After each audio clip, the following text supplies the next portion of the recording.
Камал аға жөнінде көп айтуға болады. Мен қысқаша ғана айтайын.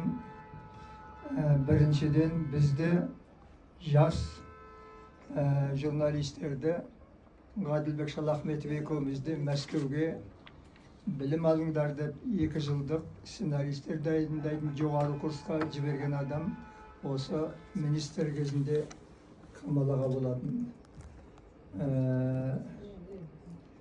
Өз айтпақшы, бұл кісі ерекше бір мейірімді адам еді, және шамасы келгенше қоластындағы халыққа жақсылық жасап жүретін, ылғи жақсылық жасап жүретін. Тіптен бір қателік жасаған кезімізде де ол кісі кешіріп маңдайымыздан сипағанын білемін. Мен сол Мәскеуде жүріп, Камал аға Мәскеуге келіп тұрадым, келген сайын хабарласатын, және әңгімелесетін. Біз сол бір рет Камал аға менен таксиде отырып бір оқиға болды. Бір қыз келіп таксидің алдыңғы орнына отырған кезде жаңағы қыз бізбенен қалжыңдашты. Мен сол оқиғаны жатақханаға барып бір отырыста күлкі үшін айтып қалып едім. Соны тыңдап отырған бір азамат Қазақстанға келіп, Камал ағамыздың арамызға от жақты.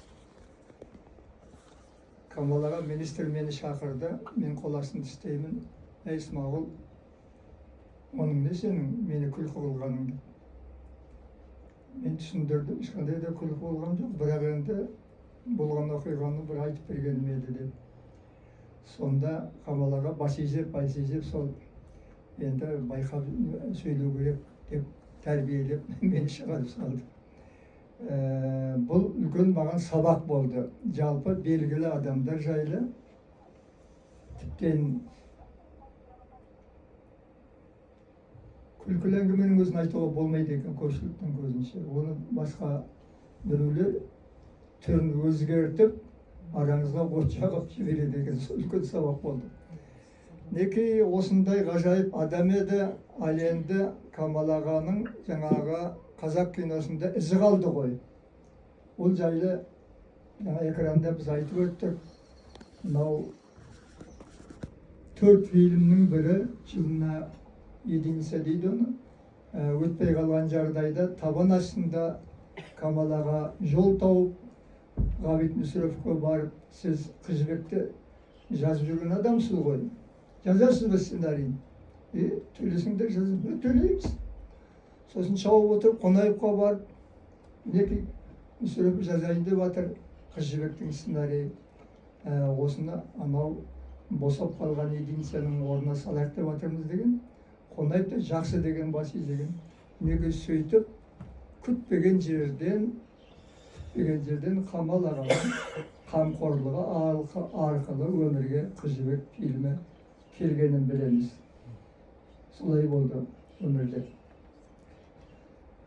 Камал ағаның тағы бір ғажайып қасиеті, ол енді бәріңіз білесіздер, ұйымдастырушы, ал енді мәдениет менеджері ретінде баламасы жоқ, теңдесі жоқ тұлға болды бұл кісі. Орны бос тұр өкінішке орай әлі күнге дейін. Сондықтан Ғайны Жамал осы Камал аға лайықты орнын ылғи іздеп, ылғи осы салада жұмыс істеп жүргеніңе біз Камал ағаның інілері сізге тағзым етеміз. Осы жолыңызды жалғастыра беріңіз. Біз қасыңызда болуға дайынбыз. Рахмет.